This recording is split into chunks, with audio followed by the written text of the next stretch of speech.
September is here, and that means that we'll be getting new iPhones pretty soon. However, that is not all. Apple is rumored to be showcasing other products as well during next week's event.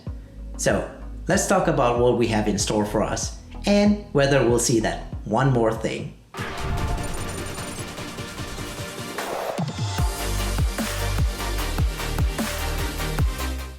Apple already made it official last week that its event is set for Wednesday, September the 7th at 10 a.m. Pacific time.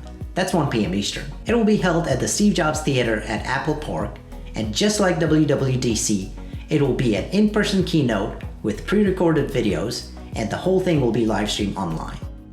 Apple already has a placeholder on YouTube, and you can watch it on any of your devices or on apple.com as well. Now, we'll talk about the image on the invite and its clues in a little bit. Let's not beat around the bush and jump right in. It's also why I clicked the link.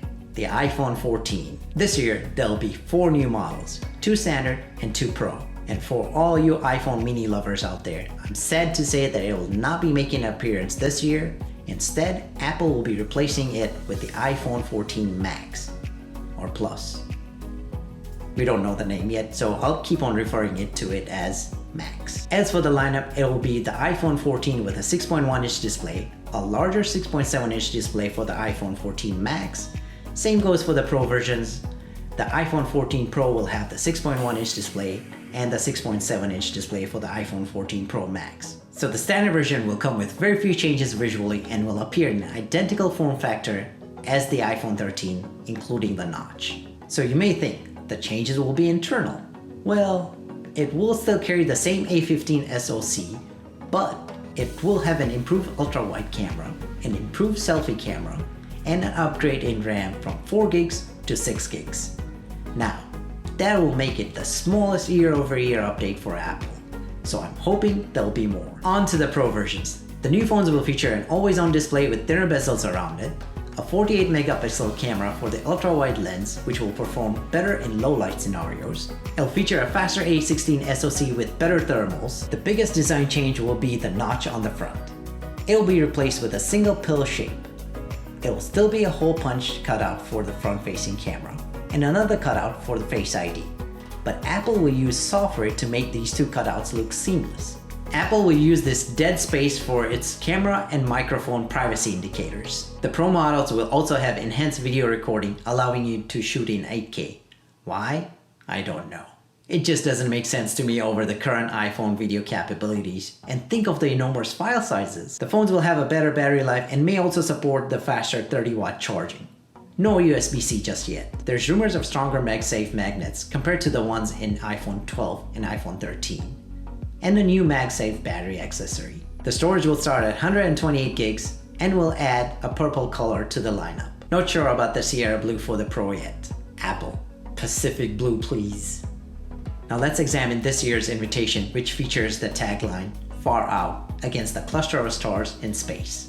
The space theme could be a reference to satellites. It was first reported over a year ago that Apple was planning to add significant satellite capabilities to its devices. That would mean satellite connectivity. This means that it will let users send SOS messages or report major incidents in areas that has no cellular connectivity. So for example, if you are on a hike in the mountains or far out in the sea, you would still have enough satellite connectivity to send a short message. This makes sense since Globalstar announced in February that it acquired 17 new satellites to provide continuous satellite services to a potential customer, which might be Apple. Now, Ming-Chi Kuo also said that Apple had completed hardware tests on iPhone 14 satellite connectivity and that the launch depends on its partners. So all these features are likely to come up with a price hike, and I assume that the iPhone 14 will come in at $799 with $899 for the iPhone 14 Max.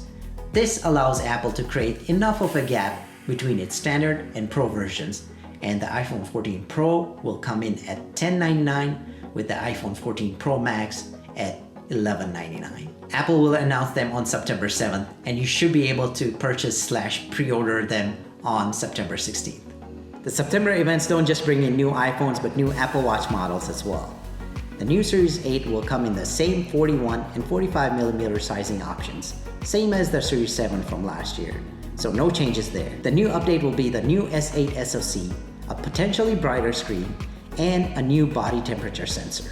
This won't give you real-time temperature readouts, but it will alert you if it detects elevated temperature levels.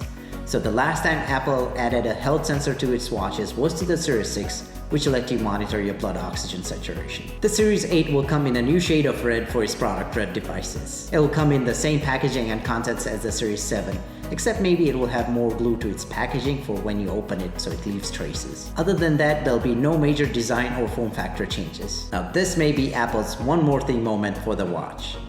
Apple will be introducing the new Apple Watch Pro at this event. It'll be geared towards extreme athletes with a possible flat design, a larger 47mm casing, a larger screen which will be shatter resistant, longer battery life, and a rugged titanium casing with a focus on extreme workouts and fitness tracking. This watch is expected to cost anywhere between $900 and $999.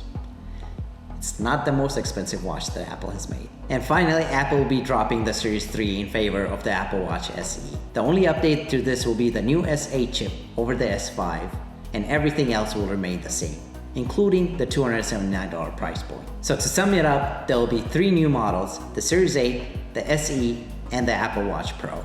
I believe this completes all major Apple products to have a Pro model now, from the Mac, the MacBook, the iPad, the iPhone, the AirPods, and so on. And speaking of AirPods, Apple first launched the AirPods Pro 2 in 2019, and there hasn't been an update since. Now, nearly 3 years later, we may see the AirPods Pro 2, starting with a redesigned case, which is said to integrate a speaker to ping itself with the Find My network, instead of the current behavior, which only allows individual earbuds to be found when they are not in their case, or also not asleep. Apple was working on a stemless design similar to the Beats Fit Pro, but both Gurman and Kuo have retracted those statements, so Apple is expected to retain the stem for now. The AirPods Pro are likely to get a potential driver upgrade to offer lossless audio playback. This would be huge as there are no current audio codecs that work over Bluetooth and that can support lossless audio.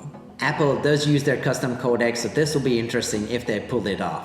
And the quality will be insane. And finally, we got an update regarding Apple's mixed reality headset. They're making progress as Apple has applied for trademarks for Reality One, Reality Pro, and Reality Processor. Kuo predicts that they won't launch till 2023, so I don't expect to hear anything about them during the event. However, it will be nice to see a teaser. On the software side, Apple has wrapped up development of iOS 16 and will launch with the devices along with watchOS 9. iPadOS and macOS Ventura will arrive later on, as we expect Apple to hold another event in October to showcase their iPad and Macs, which will feature the M2 chip. So that's what I think that we'll see at the event next week. Let me know below in the comments what you are excited about. And if you haven't already done so, please do consider subscribing, as we are really trying to hit that 1,000 subscriber mark.